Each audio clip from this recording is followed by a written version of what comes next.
What's up guys, Houndish here, and today we've got a pretty interesting video talking about a recent interview with Luke Smith from Games Radar, where he spoke about how Destiny is a time-consuming game and how they're changing a few things up with Destiny 2 to make it more compatible with real life. Those are actually his words. So this is what he said. Candidly, I don't think we always knew exactly what we were making. We had high-level things that we understood, like we want this to be a game you can return to every week, but we wanted to be a game that was compatible with real life, and candidly, we failed there. Destiny 1 wasn't compatible with real life. It became a game that became an obligation, said Luke Smith, and he says, I've described it before. It's hard to give someone Destiny as a gift. They open the game and there's a wedding ring instead of a disc. You're giving them this relationship, this thing that's going to take work, and again, compatibility with life is gone. This is pretty interesting the way he's talking about this. And he says, with Destiny 2, we've built a game that we want to call you and your friends back to it, but does it in a way that is more compatible with your life. If I only have 2 hours to spend, I know exactly what to do. And in Destiny 1, if you only had 2 hours to spend, you'd have to go to Reddit. In Destiny 2, you're not going to Reddit, you're going to press one button on the controller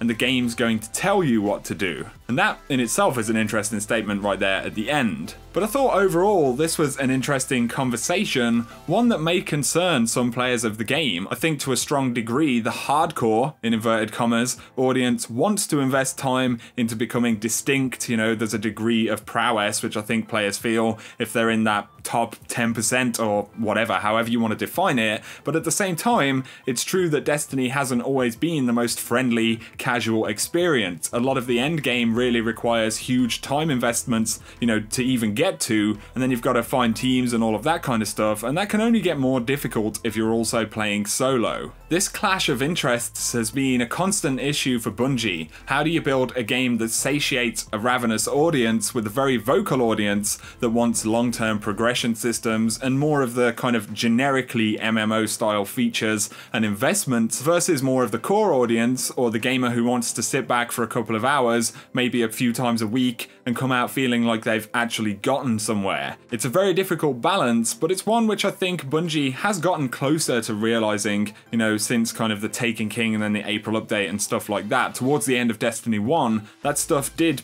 improve. But before we talk about the potential impact of what Luke Smith has said, we need to evaluate what the goals really are here. So the core point that I can see is that Bungie want to make a player's time in Destiny 2 more rewarding. If you think back to, I believe it was when they launched the April update in the Taken King, one of the key things they were saying was, we want players to have something to show for their time. And it was certainly something they needed to fix at that point in the game. The leveling system was somewhat dire, and kind of acquiring or completing collections of gear was really difficult. Even for me, playing multiple Kingsfall raids every week and having cleared everything in the Taken King, I was unable to hit, you know, max level until they brought the April update along. This of course is a pretty granular example, but this is kind of typical of the issues, you know, which players were experiencing at the time. Even if you really love playing the game, it's not super fun to invest 4 or 6 hours in a given day and finish playing with essentially no progression to show for it. And if you think of that from the perspective of a player with maybe 2 hours to put in per day,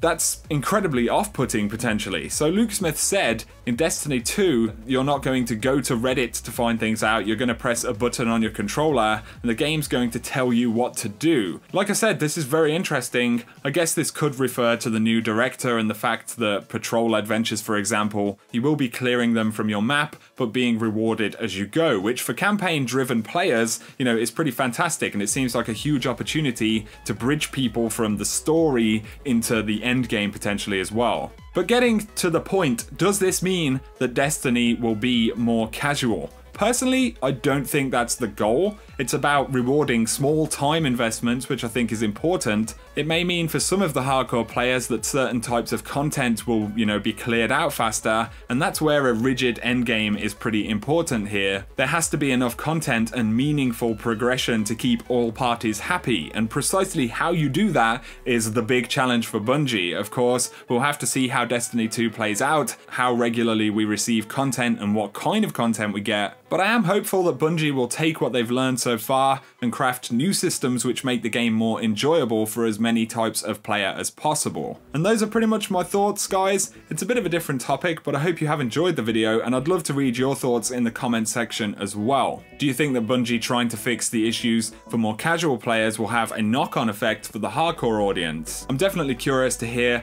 what you guys think, but if you have enjoyed the video, a like is appreciated. If you're new to the channel, be sure to hit subscribe if you want to see more of my Destiny 2 content, but for now, thanks for watching. You guys have an awesome day.